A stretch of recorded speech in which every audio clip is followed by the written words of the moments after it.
عمران خان کا جو right of life ہے وہ باہر بھی تھا آرٹیکل 9 کے تحت اور جیل کے اندر بھی ہے آرٹیکل 9 کے تحت۔ ان کی لائف کو سیکیورٹی فراہم کرنا ہماری حکومتی اور ریاستی اداروں کا کام ہے۔ عمران خان کو کوئی بھی گزن پہنچتی ہے تو یہ بات بالکل واضح ہے کہ اس کا الزام ہمیشہ کے لیے جو ہے سیکیورٹی اداروں پہ آئے گا۔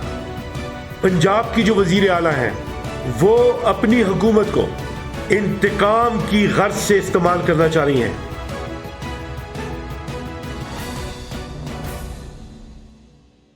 بسم اللہ الرحمن الرحیم۔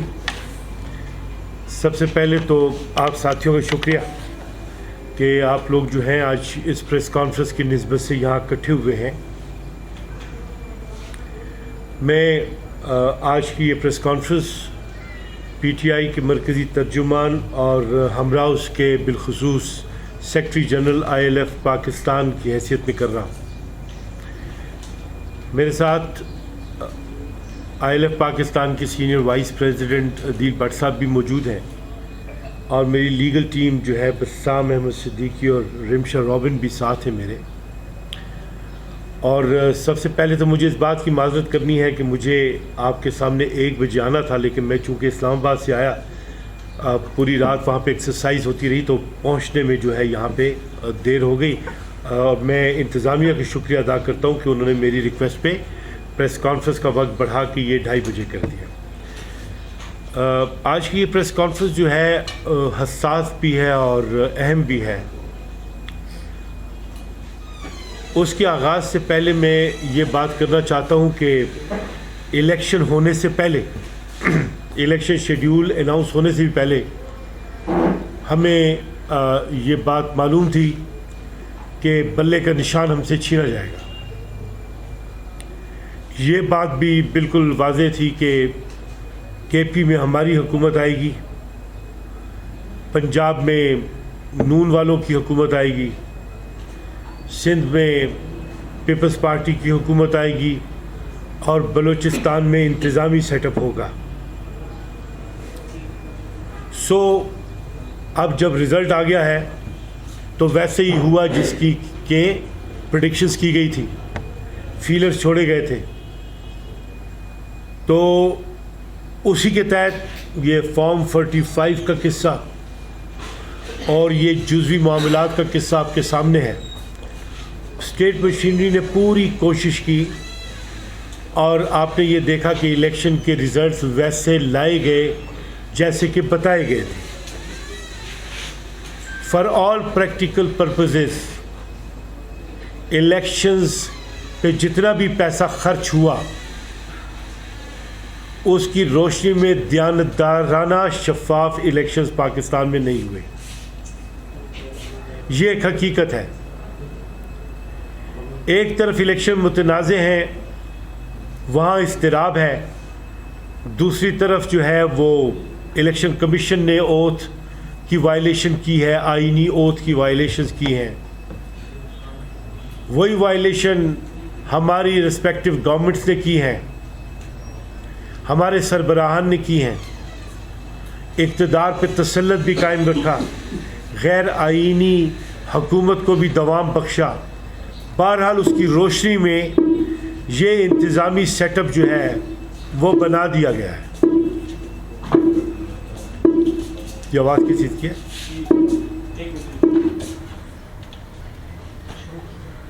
یہ انتظامی سیٹ اپ بنا دیا گیا ہے۔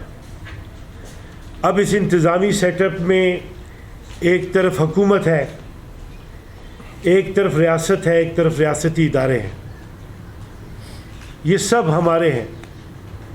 لیکن آج کی یہ پریس کانفرنس جو ہے متن کے لحاظ سے میں واضح کروں کہ آج کی پریس کانفرنس اس ضمن میں ہے کہ پاکستان کی most popular party P T I کے بانی چیئرمین عمران خان کی زندگی خطرے میں ہے، اور بادیوں نظر میں ایسا دکھائی دیتا ہے کہ یہ دکھائی دینے والا خطرہ ان کی جان لے کے رہے گا۔ خود اڈیالہ جیل کے سپرنٹینڈنٹ نے حکومت سے کہہ دیا ہے کہ ان کی سیکیورٹی، جیل کی سیکیورٹی بڑھائی جائے۔ ارد گرد ایسا مواد بھی برآمد ہوا ہے دھماکہ خیز کہ جس کی روشنی میں اینٹی ٹیررزم اسکواڈ جو ہے اسے بھی حرکت میں آنا پڑا ہے۔ اس پریس کانفرنس کا پہلا نکتہ یہی ہے کہ عمران خان کا جو رائٹ آف لائف ہے وہ باہر بھی تھا آرٹیکل 9 کے تحت اور جیل کے اندر بھی ہے آرٹیکل 9 کے تحت۔ ان کی لائف کو سیکیورٹی فراہم کرنا ہماری حکومتی اور ریاستی اداروں کا کام ہے۔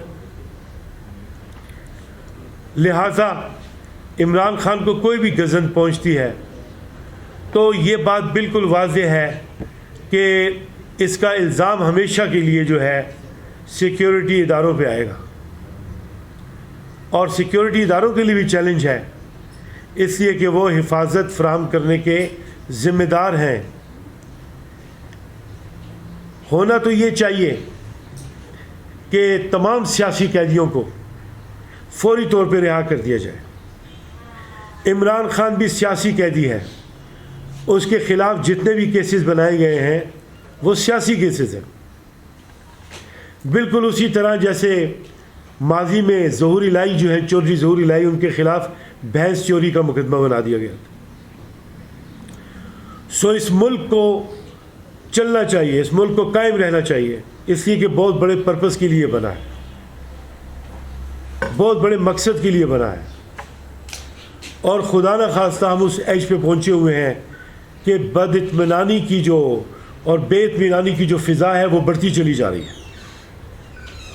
پھر یہاں پہ خصوصاً حکومتی ادارے جو ہیں انہیں بھی میں یہ کہنا چاہتا ہوں کہ پی ٹی آئی کے جو لیڈرشپ ہے اس کے خلاف غیر معمولی کیسز بنانا چھوڑ دیں، اس لیے کہ خود سپریم کورٹ کی ججمنٹس آ چکی ہوئی ہیں، انہوں نے بتایا ہے کہ سیاسی ماحول اور ایسی فضائیں بنی ہوئی ہیں جہاں پہ فرسٹریشن اتنی بڑھ گئی ہوئی ہے کہ آپ کسی بھی بات اور کسی بھی اظہار رائے کو امید رکھ سکتے ہیں۔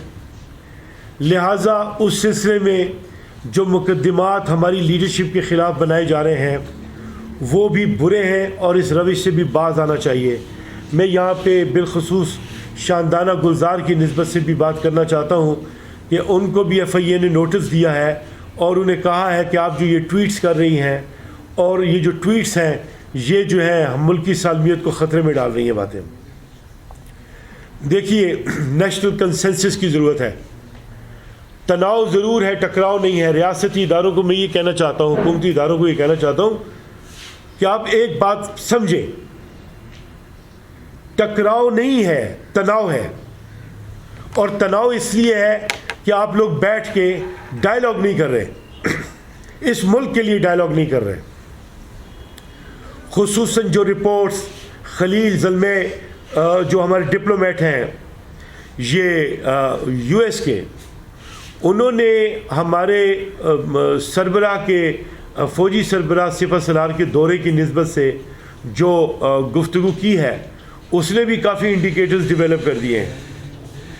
سو فوج ہم سب کی فوج ہے، ریاستی ادارے ہم سب کے ریاستی ادارے ہیں، اور سیاستدان ان کا رول بڑا امپورٹنٹ ہے۔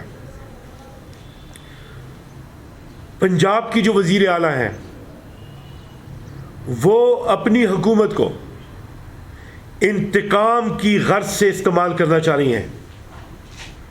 انہوں نے ابھی جس طریقے سے کھوسا صاحب کو گرفتار کیا، جس طرح سے ہماری لاہور کی قیادت کو گرفتار کیا، جس طریقے سے انہوں نے وکیلوں کو ہراساں کرنے کی کوشش کی، ہم اس کی توقع رکھ رہے تھے، لیکن یہ چیزیں خانہ جنگی کی طرف جاتی ہیں، اور اگر یہ چیزیں خانہ جنگی کی طرف جاتی ہیں تو پھر یہ سمجھنا چاہیے کہ یہ خانہ جنگی کی طرف چیزیں لے جانا چاہتی ہیں۔ بالخصوص جس ڈاکٹرائن پہ پنجاب کی وزیر اعلیٰ کام کر رہی ہیں، وہ ڈاکٹرائن جو ہے وہ اس ملک میں نفرت کو جنم دے کر لوگوں کو ہراساں کرتے ہوئے اور اپنی مخالف لیڈرشپ کو کچلنے کے لیے وہ استعمال کر رہی ہیں، جس سے نتیجہ صرف اور صرف افراتفری پہ نکلے گا، اس کے علاوہ کوئی اور نتیجہ نکل ہی نہیں سکتا۔ سو یہ ایک ایسی صورتحال ہے جس کے لیے اب اداروں کو بھی، چاہے وہ ہمارے دفاعی ادارے ہیں، چاہے ریاستی ادارے ہیں، چاہے سیاسی ادارے ہیں، چاہے ڈپلومیٹک ونگز ہیں، ان سب کو یکجا ہو کے اس ملک کو بچانا ہوگا. اور اس کی صورتحال یہی ہے کہ تمام سیاسی قیدیوں کو آپ رہا کریں اور ایک نیشنل کنسنسس جو ہے، نیشنل ریکنسیلیشن جو ہے، اس کا کنسنسس نیلسن مینڈیلا کے ڈاکٹرائن کے مطابق جو ہے وہ ڈیولپ کریں. ہمارے اکنامک چیلنجز کو میٹ کرنے کے لیے اور ہمارے سیاسی چیلنجز کو میٹ کے لیے اب ہم اس پوائنٹ پہ ہیں، یا اس ملک نے قائم رہنا ہے، یا یہ معاشرہ انتشار کی طرف جائے گا، یا پھر تحلیل کی طرف جائے گا. تینوں چیزیں یا یہ تعمیر کی طرف جائے گا، یا تحلیل کی طرف جائے گا، یا انتشار کی طرف جائے گا.